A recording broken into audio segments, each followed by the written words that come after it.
Class అయినా mass అయినా role ఎలాంటిదైనా ఆవిడ దిగినంత వరకే. Once she steps in beauty repeats. మన అమ్మాడి ఐశ్వర్య గారికి గట్టిగా చప్పట్లు. Thank you. నిజామాబాద్ మీకు అందరికీ నమస్కారం. కొంచెం ఏవి షాకింగ్గా ఉండింది, నా పాత వీడియోలన్నీ కూడా వేశారు.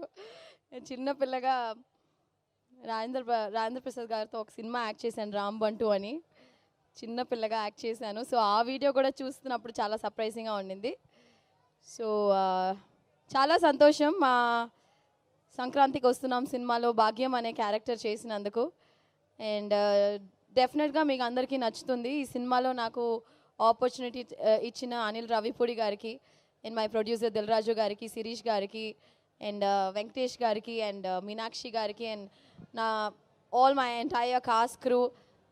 ఐ థింక్ డెఫినెట్లీ ఈ సినిమా వచ్చే ఒక మంచి ఫ్యామిలీ ఎంటర్టైనర్గా ఉంటుంది.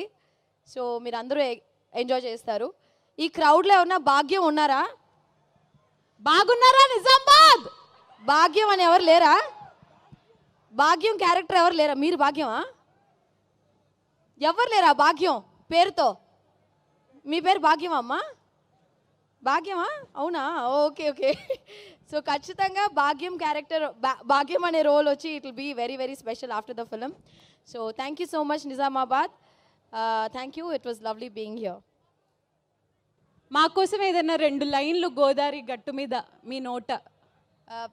మీరందరు నాతో పాటు పాడతారా? పాడతారు. పాడతారంటే పాడతా. ఓకే, మ్యూజిక్ వేస్తే దాంతో పాటు సింగ్ చేసి అలా తనిగా పాడాలా? 3, 2, 1 గో. గోదావరి గట్టు మీద రామసలకావే. మీరు కూడా పాడాలి. కమన్, మ్యూజిక్ కట్ చేసేయండి. వద్దు, మ్యూజిక్ అవసరం, మేమే పాడేస్తాం. ఓకే, రెడీయా? 1, 2, 3 గో. గోదావరి గట్టు మీద రామసిలకనే టింగిరి టింగి టింగి గోరింట కెట్టుకున్న సందమామనే. సందమామ అనంట్రా. మీరే పాడాలి. పాడండి. గోదావరి గట్టు మీద రామసిలకనే గోరింట కెట్టుకున్న సందమామనే. Okay, thank you so much. పాడమంటే పాడరు కానీ ఐ లవ్ యూ ఐశ్వర్య చెప్పమంటే చెప్పేస్తారు. ఐ లవ్ యూ ఐశ్వర్య చెప్పండి. Thank you so much. Thank you so much Aishwarya గారు. Wishing to see you in many more blockbusters. Thank you. గట్టిగా చెప్పట్లు మన ఐశ్వర్య గారికి.